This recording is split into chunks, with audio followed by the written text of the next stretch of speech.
వీళ్ళు విజేతలు, మామూలు విజేతలు కాదు, విశిష్టమైన విజేతలు. విధిరాతకి ఎదురీది తమ పయనం సాగించారు. అనుకోని ప్రమాదాలు ఎదురై శరీరంలో భాగాలు కోల్పోయిన వాళ్లు ఆత్మస్థైర్యం సైతం అడుగంటినప్పుడు వారు కోరేది ఇంత ప్రేమ, కాస్తంత చేయూత. అంతే. ఆ మాత్రం ప్రేమ, సాయం లభిస్తే చాలు వారు ఆత్మవిశ్వాసంతో అడుగులు వేస్తారు. విజేతలమని నిరూపిస్తారు. మరింత మంది విజేతలను తీర్చిదిద్దుతారు. దలతో చేస్తే సమరం తప్పకుండా నీదే, విజయం కష్టపడితే రాదా, ఫలితం పదరా సోదరా.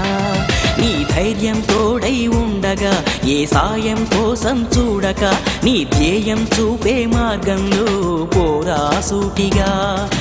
వీళ్ళు విజేతలు, మామూలు విజేతలు కాదు, విశిష్టమైన విజేతలు. విధిరాతకి ఎదురీది తమ పయనం సాగించారు.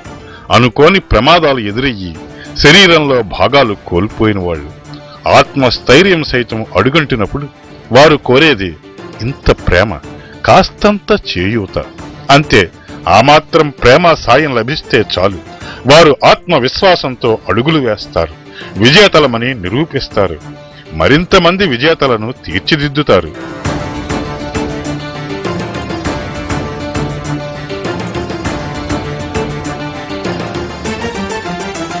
జీవితంలో విషాదం ఎదురైనప్పుడు కొందరు కుమిలిపోతారు.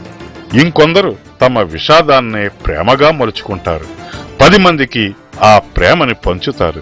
అలా ప్రేమని పంచిన వ్యక్తుల్లో మొదటి వరుసలో ఉంటారు సదాశివమూర్తి. చేస్తూ ఉంటే ఏ పనైనా సాధ్యమే, చూస్తూ ఉంటే రోజులన్నీ శూన్యమే. ఒక్క అడుగు వేసి చూస్తే చాలురా, ఎక్కలేని కొండనేది లేదురా. ఇదిగో ఇక్కడ మోటార్ సైకిల్ కిక్ కొడుతున్నారు చూసారా, వీరే సదాశివమూర్తి. 10 మందికి ప్రేమని పంచడమే వీరికి అసలైన కిక్కు.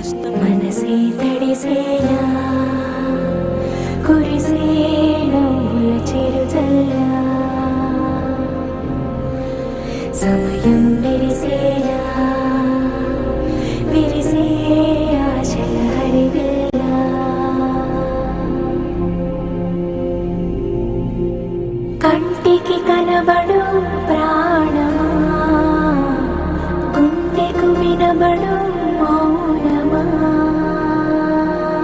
పశ్చిమ గోదావరి జిల్లా అబ్బిరాజుపాలెంకి చెందిన వేదాంత సదాశివమూర్తి జీవితంలో కూడా ఓ విషాద ఘటన జరిగింది. ఈయన 25వ ఏటనే ఓ ప్రమాదం జరిగింది. ప్రమాదంలో 2 కాళ్ళు కోల్పోయారు.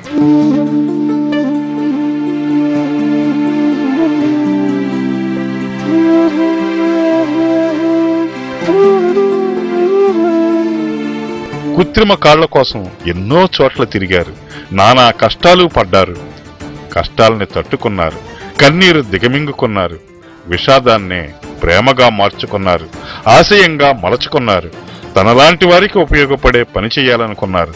ఇదిగో ఇలా కృత్రిమ అవయవాలు తయారు చేసే కేంద్రాన్నే నెలకొల్పారు.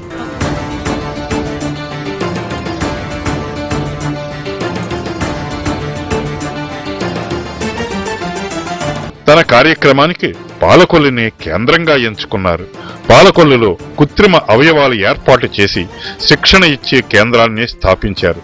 లాభాపేక్ష లేకుండా కేవలం సేవా దృక్పథంతో ఈ కేంద్రాన్ని నడుపుతున్నారు.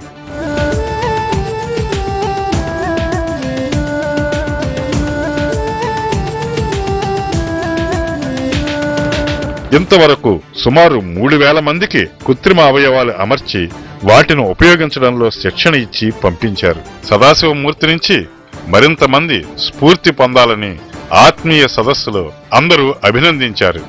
స్టూడియో న్యూస్, పశ్చిమ గోదావరి.